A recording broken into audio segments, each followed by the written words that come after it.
Thank you everyone for being here early Saturday. I mean, 11 is early Saturday. Everybody partied last night, so I understand. So thanks for being here. I'm just going to go straight into the presentation, and then my presentation would sort of like explain what you will be witnessing today. Future is all of a sudden hip again, and everybody is talking about it.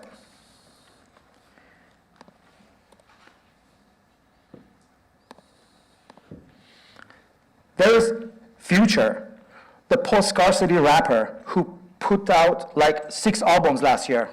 He's awesome. That's his. Kanye West, who we were listening to his track called Waves Backwards like a few times before the program starts, who, by the way, is one of the most significant American artists, in my opinion, is so close to the idea of future that he calls it the future. But way back in the late 2000s and the early 10s or 2010s, when thinking about the future might have still been regarded as a sign of one's authoritarian tendencies,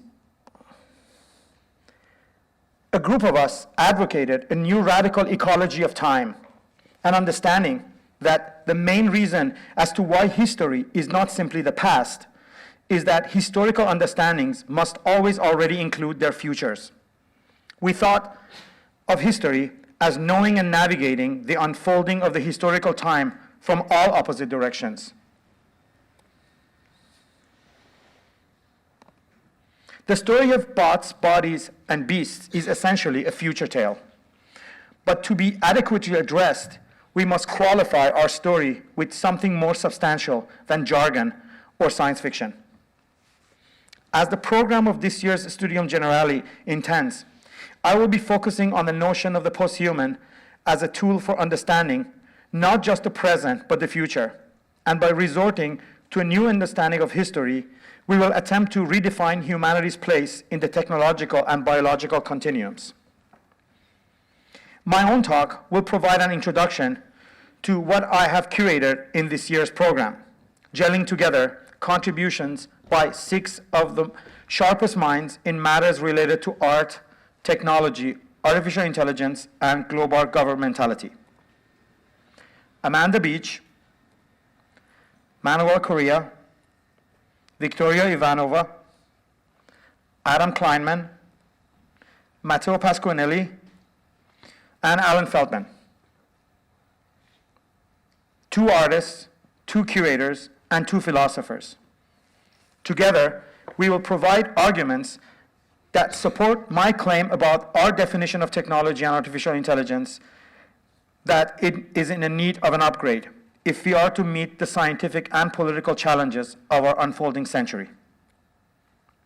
The notion of the posthuman, like any notion of the post, implies a history and therefore a temporal orientation. Similarly, all speculations are essentially subject to their own explicit or implicit temporality. Speculations are basically simulations of distant times and spaces which are virtualized in the fluidity of the present time. In this respect, the particular understanding of history which informs my ideas involves a temporal trajectory unlike the forward-looking ones to which we are accustomed. First one being the classical idea of history, which is history as a concrete object from the past with an exact archaeological point of origin, worthy of unearthing and burnishing by the historian.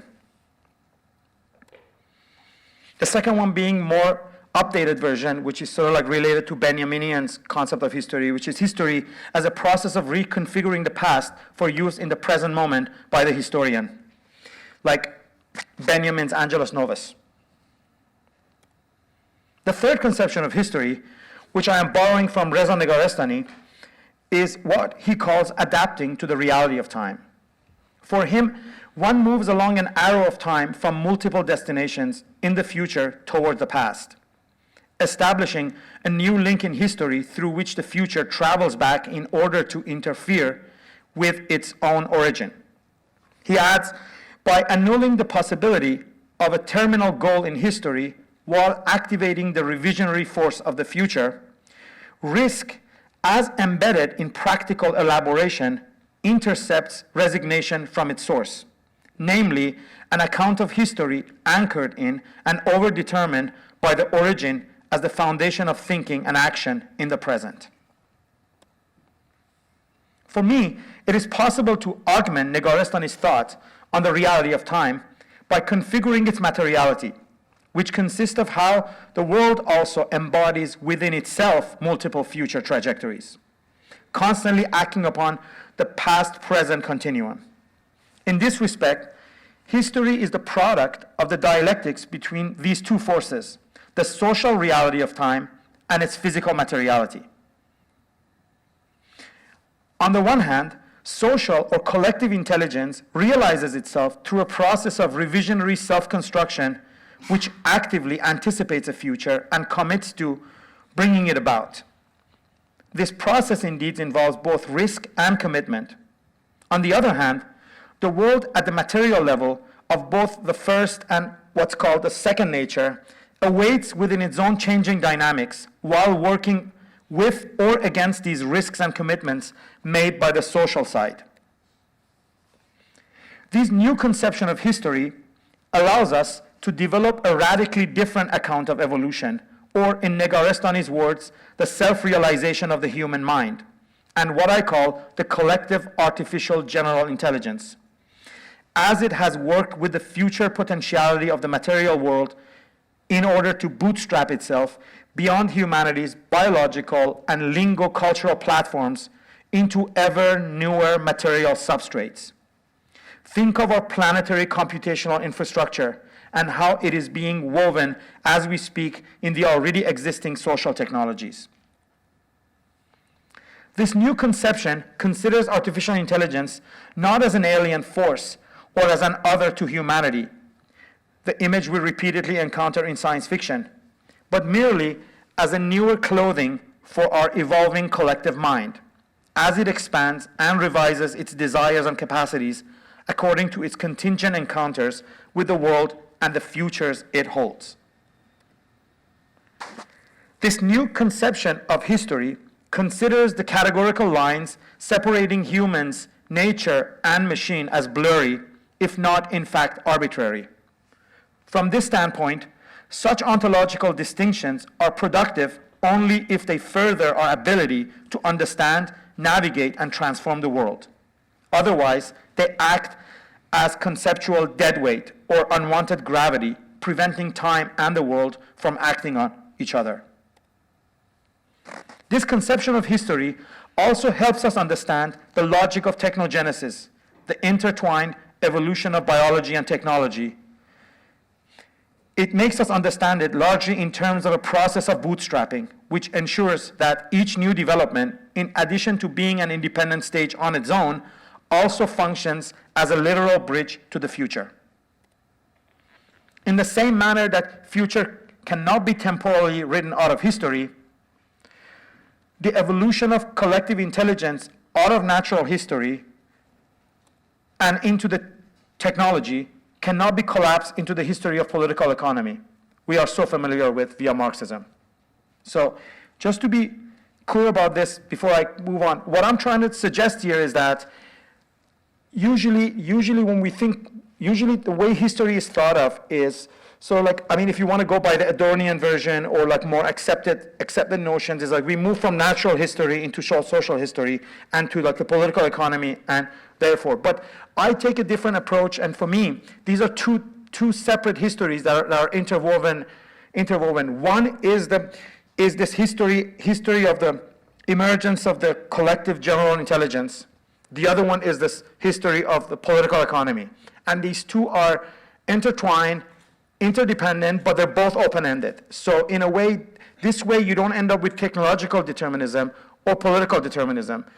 And even though these two different engines of history work together, but they are not going to overdetermine or even determine each other. So now I'm going to get a little bit more into it. Maybe my text explains it better.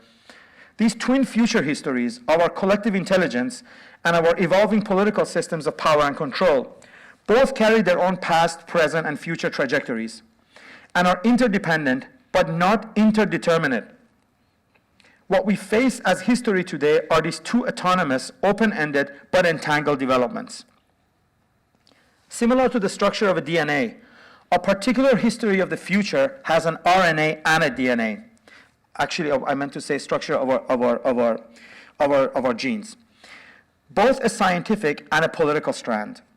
The scientific history, as we saw, is more or less the story of the rise of collective general intelligence out of the natural substrates of the planet Earth, from the inanimate matter to organic life, from plants to animals to humans and on to complex machines.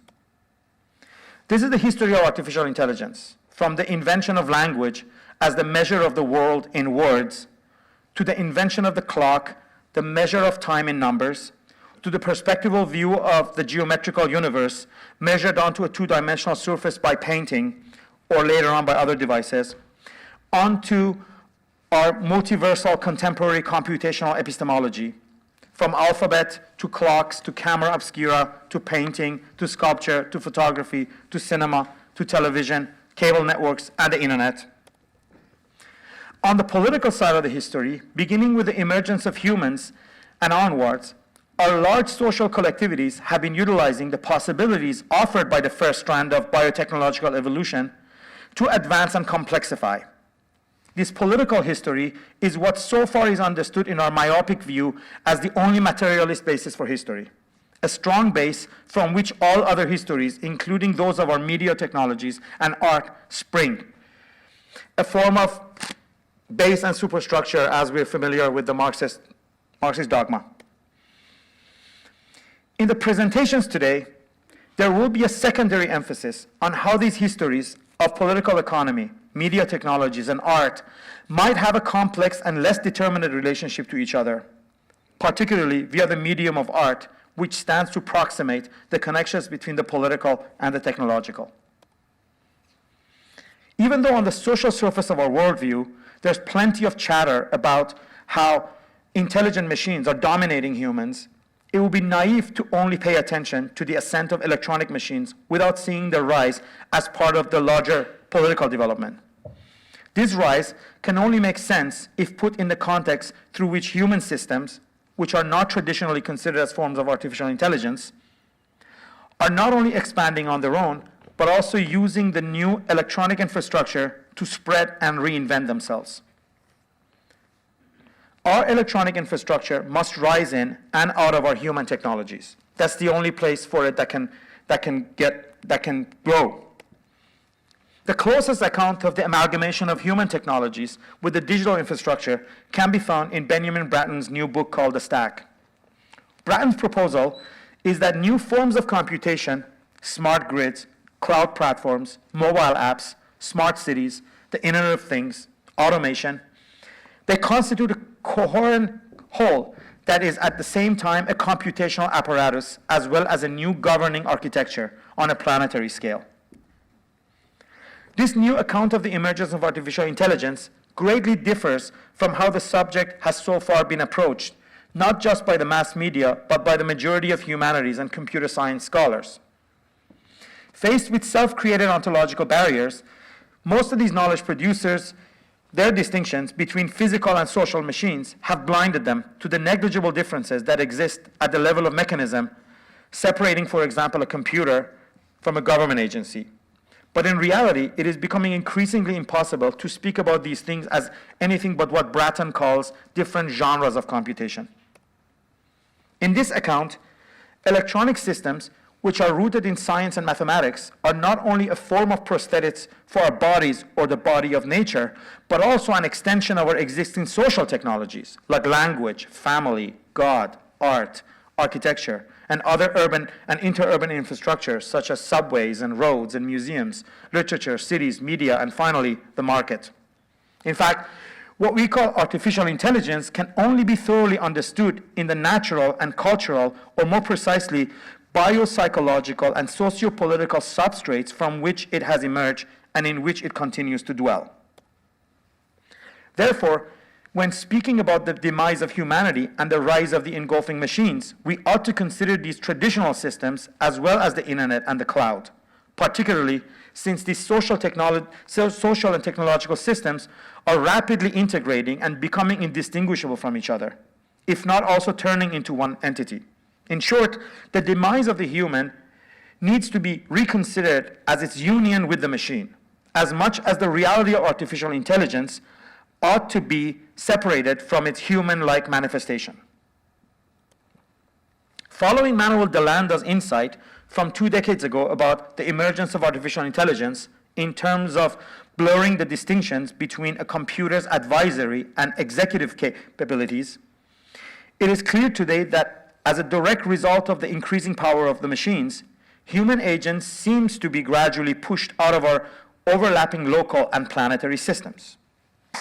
If the Industrial Revolution and factories depopulated farms, today automation in finance and banking is depopulating everything from factories to offices and even financial trading floors.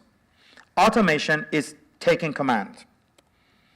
According to the mathematician and philosopher Gilles Châtelet, the prehistory of our cybernetic age can be traced back to the natural philosophy of John Locke and the political thought of Thomas Hobbes, who originally saw the world as a closed system of statistical feedback loops.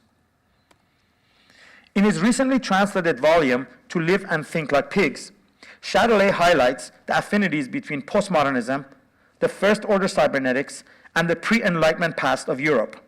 For him, the seeds of the counter-reformational fruits of our statistical society of feedback loops were sown centuries ago through Hobbes' fiction of the natural essence of monarchical rule and the sovereign's role in the domestication of the world's chaos.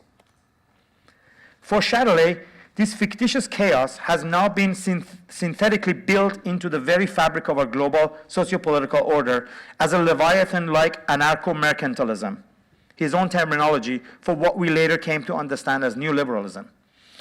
In Châtelet's descriptive and somewhat prophetic words, the main aim of cybernetic market democracy, which, like the Leviathan, is to secure the place of the king and his knights, or in today's reality, the owners and the managerial professional class, is very similar to what Mackenzie Ward calls the vectorialist class, but not quite, because in addition to what Ward calls vectorialist class, the managerial class that I refer to also includes political operatives that are not necessarily entrepreneurs, are not necessarily part of the market economy, but they have stakes in the power, and they're part of this class that tries to maintain the control of this growing cybernetic world order, or the stack, according to Benjamin Brown.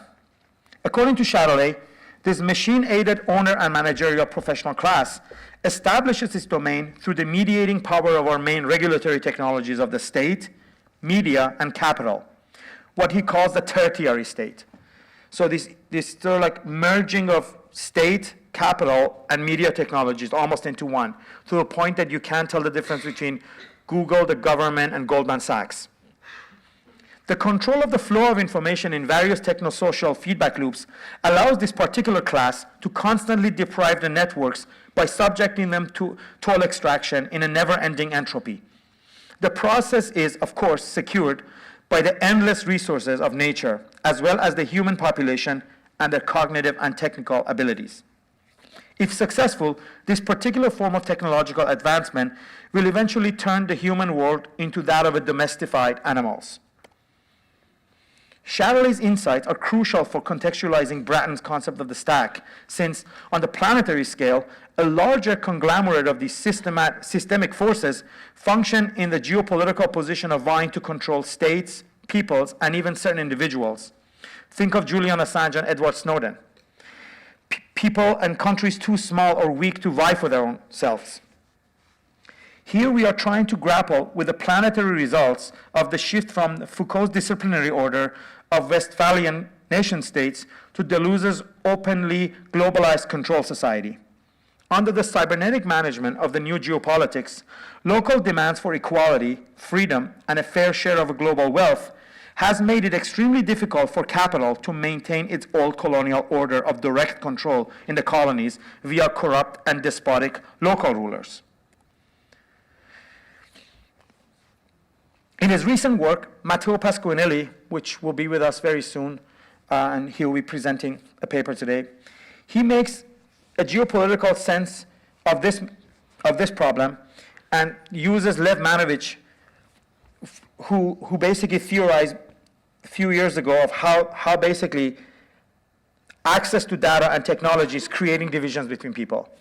So for Manovich, there are people at the very low level, the first level, are people who are subject to data collection and data mining and sort of like satellite extracting information. They're like metadata and all that. People too small to even have internet yet. And then the secondary level are people who have access to internet, but they don't have access to large data sets and certainly no algorithms to understand this complex data. And the third level, which for Manovich are the most powerful, are people who have access to large data sets and can design or access algorithms that can process these large data sets and draw inferences from them. For Pasquinelli, criminals of New York and Islamist terrorists in the AfPak region of Asia similarly constitute the bottom layers of this metadata-driven food chain in which profiling the targeted individuals' recorded activities will subject them to prosecution and death. And Adam Kleinman's presentation today will also sort of touches upon other corners of this problem. However, to understand the perversity of global capitalism hyperstition, which means creating fictions and making fictions real, we ought to add a fourth and higher level to Manovich's pyramid. Those occupying this higher level, the fourth level in my opinion, are nobody but the owners and professional managerial class of the tertiary state, who not only can analyze the available data, but have the ability to use their inferences to materially intervene in the world, openly or covertly, either through creating powerful representations or through violence. And that has a lot to do with what I've learned from Alan Feldman and his contributions to philosophy of media and generally just understanding how basically Alan's work has a lot to do with like the unfolding of war on terror and how violence and image making are used to create these new realities on the ground beyond understanding, but actually building new realities, covertly or openly.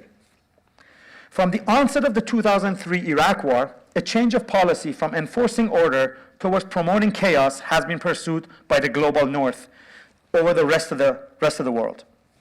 This new model of cybernetic geopolitical management is not so different from how the chaos of the financial markets is managed in the financial world via high-speed trading. So I'm using high-speed trading as like an allegory. In both systems, unpredictabilities are not only welcomed, but also encouraged, even proliferated. Meanwhile, through this deliberate reintroduction of a healthy dose of chaos back into capitalism, top players grapple with their own self-made crisis to better take hold of the emerging situations. Of course, this is similar to, say, catastrophe capitalism, or like, there's many names for it, but what I'm arguing here is that it's more than just managing the crisis or being happy that there's crisis, but actually producing crisis in order to what Alan calls new state formation, to transform the face and the structure of the state and what it means to be in power. So use this creation of these new realities and these crisis-made realities in order to evolve the state to the desired place. In the long run, this fast-paced and improvisational process slowly evacuate history and occupy its space, as if we only have had one history, and that of the rise of machines. It singularizes and flattens these two histories, which I was speaking to earlier, into one, reducing politics to natural fluctuations, or the second nature fluctuations, within the technosphere only, as if politics don't exist. Today, a whole new generation of humans is being born for whom war, revolutions, recessions, and the change of governments will be similar to floods, earthquakes, and tsunamis rather than political processes. Under this new geopolitical cybernetic order, which is punctuated by outbursts of state and non-state terror, cities like Sharm el-Sheikh, Moscow, Beirut, Paris, and Brussels find themselves caught in similar unexplainable storms of violence, accompanied by a massive spilling of blood and the destruction of infrastructure. In such a rapidly emergent system, from the point of view of the atomized components moving at the bottom of the pyramid, think of the billiard balls on a pool table. The possibility of understanding cause and effect is reduced to near zero.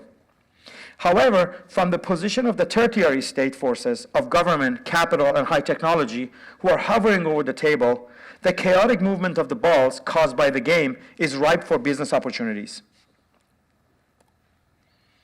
This is why both internationally and, of course, from the position of the global south, advanced technologies belonging to our current political economy are marked by a sharp increase in power disparities, not only between upper and lower social classes, but also between advanced and developing societies. This is why our so-called second machine age can also be described as the first global Gilded Age. Or what me and my colleague Bassam Alberoni have called glopartheid.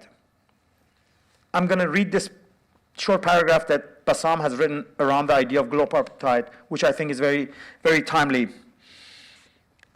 Division is both absolute and spurious, and dichotomies fall and rise like hypertension measured with an ancient, dysfunctional blood pressure meter, produced in Moscow during the old Cold War, giving different readings every time it's used. The cortex we share is the network, the stack, the beautiful shit that connects us. But upstream is a globe of dead gray matter in which there is an economy of firing neurons, the world's import into our personal dispatch units made of jello. Contingency determines the neuropolitics of glow and fire, or unuseful bluntness and smell of ashes. The swine's capacity to be a two-way sluice, the demand we all know too well but are embarrassed to utter or laugh at in chemical madness, is nothing less than having import on contingency. Impossible? The two-way neurotic E-plateau is unstable, never static, as we have been told, and the opportunity always presents itself as a selection function.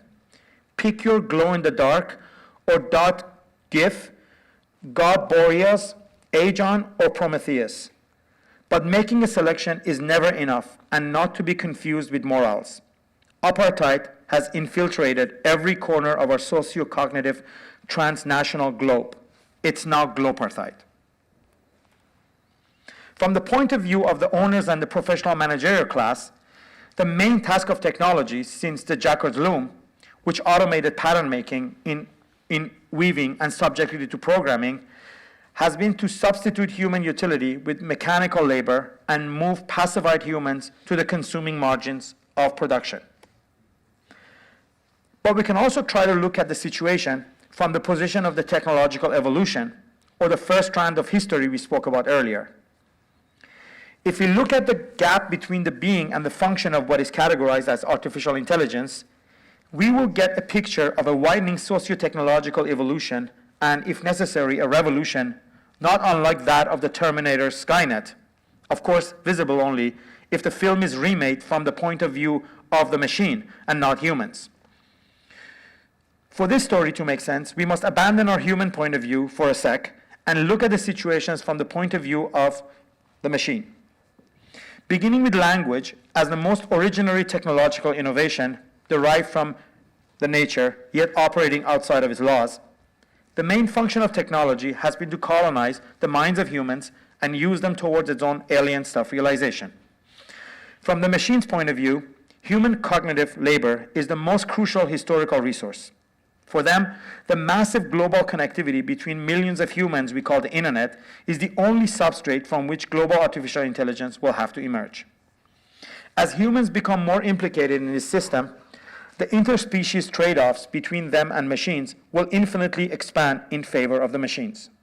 The more we connect to and depend on machines, the more our new interfaces make the connective tissue between humans and machines more responsive in favor of the machines. Just think of how this simplification of language, simplification of sign making, which to us is dumb, is actually making our machines smarter and smarter. Like, think of emojis or like other systems that simplifies our affects or like our communication and make them In the name of transmitting faster, they make them understandable by machines.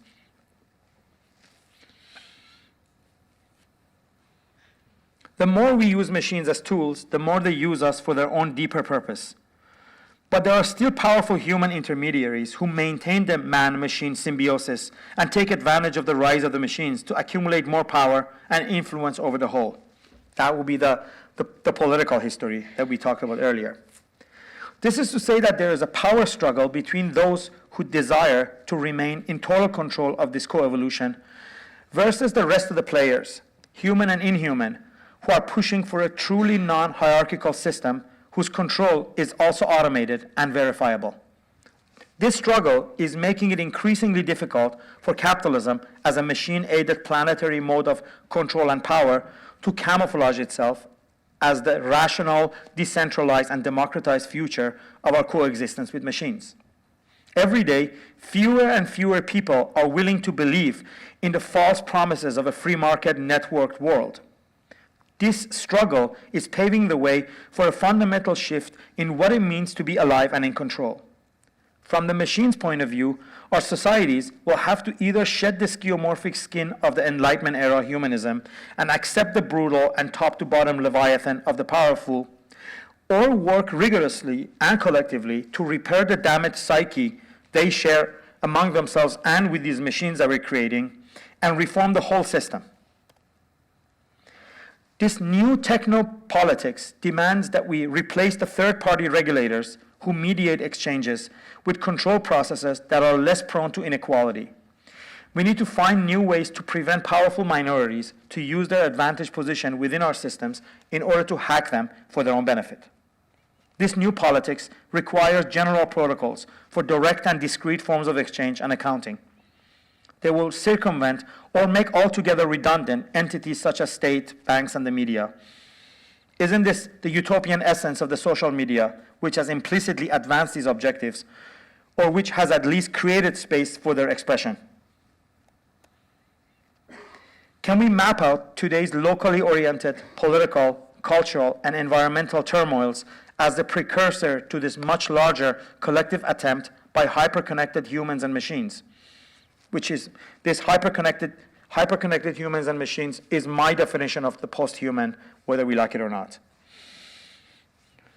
So can this be seen as an attempt by so-called post-humanity at a global overthrow of the mediated and representative regimes of the owners and professional managerial class over both the world and the word, being knowledge? Doesn't this future resemble a form of technologically inclusive political animism in which machines and humans share power and responsibility on an open source basis? I believe the answer to these questions is more likely yes than no. Today's multi-fronted chaos, be it geopolitical, environmental, or cultural, is part of a much-needed entropy to annihilate humans' historically stricken psychopathetic obsession with control and its material condition, power.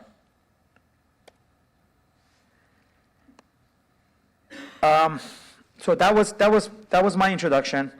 I would also like to take the time to introduce my guest. My guest will approach the above problematics from different point of views, but perhaps 3 different angles. Matteo's presentation explains the intricate interplay between our physical and informational machines, what he calls carbo-silicon apparatus. For him, this both carbon and silicon, informational and nature labor thing, is the automation that has been organizing the division and multiplication of manual and mental labor in the industrial factory throughout the cybernetic society and data centers of planetary computation. I mean, I brought Matteo up not because he's going to be following, not because my presentation is followed by him, but because I think his paper is the closest to spirit to what I just spoke about. He really gives us the sort of like the nuts and bolts of this, on one side, nature to labor, and from the other side, information to technology sort of machine that sort of like holds capitalism together. Adam Kleiman provides us with an account of how seeing and saying, or more precisely, observing and reporting on the world, are politically amalgamated by the powerful to distort our ways of understanding. But also, his presentation has a lot to do with inefficiencies of today's algorithms in managing situations and making decisions, and how even if those who are in control don't really like to see prejudices, how algorithm itself produces some prejudices and build them into the system. Alan Feldman will show how xenophobia, far from being an aberration, exception, or shortcoming of a functioning system, is actually an integrated technology built into both our human and machine systems. For Alan, the predominant moralizing and psychological reading of xenophobia associates its practice and discourse with irrational fears and cultural regression antithetical to modernity and liberal society. The force of technology and media in the formation of xenophobia, he believes, that have been neglected or rendered secondary in being reduced to a tactical tool for phobogenic imaginaries and policies such as the erection of walls on campus. So Alan will kind of show us how power systems not only tolerate racism, not only tolerate xenophobia, but actually built it with images and with violence, built it into the fabric of the system. So this is sort of like the angle of politics and technology. And on the art side, Manuel Correa's film, Art Offline, describes the crisis of art in the face of technology. And his film kind of shows us how the emergence of internet and social media has kind of put contemporary art in a form of like ontological crisis of what it is and what are its goals. And the film kind of interviews people and goes over sort of like how different people are from the market, from the curatorial, from the artist side, deal with this new situation. Victoria Ivanova focuses on the global role of art as the new mediator of the institution and discourses of human rights.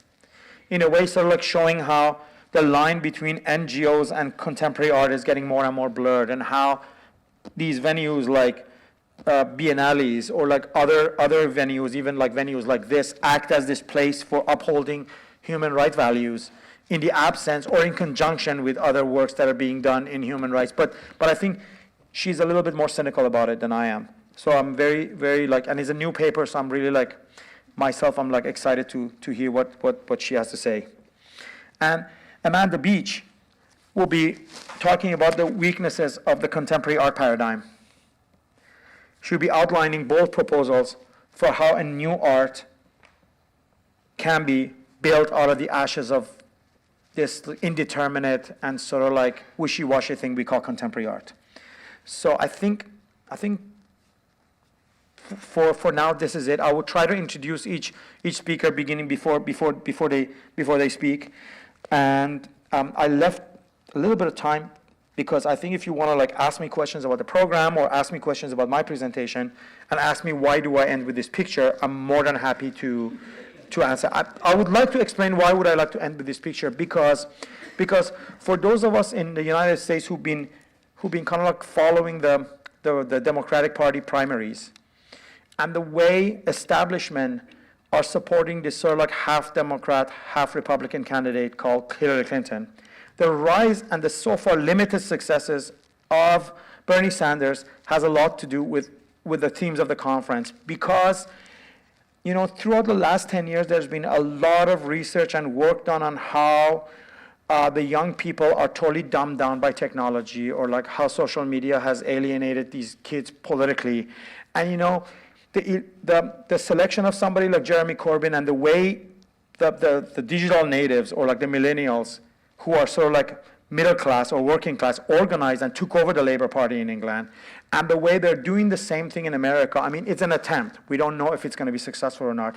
Itself just put all those theories, undermine them and put them under question. That like, if social media was supposed to be such an alienating force, how could it be so well organized and used to give such like marginal people such amount of power, you know, like bring somebody like Jeremy Corbyn that the party basically did not want and place him as the head of the opposition in Parliament, and try to do the same with kind of Bernie Sanders and what's going on. And I mean, again, there's no guarantee that Bernie will win the nomination, but I think the spirit of the campaign kind of shows that the system is still open-ended. Technology can still be used for political mobilization and organization, another theme that came up yesterday. And we should keep our minds open about like the possibilities of the future. And the future of the political history and technological history are both open-ended. And one doesn't determine the other one, even though they influence each other, and both are open-ended. And we have agency to act upon them. And if you're looking for examples, look at that little bird. Anyways, that's it.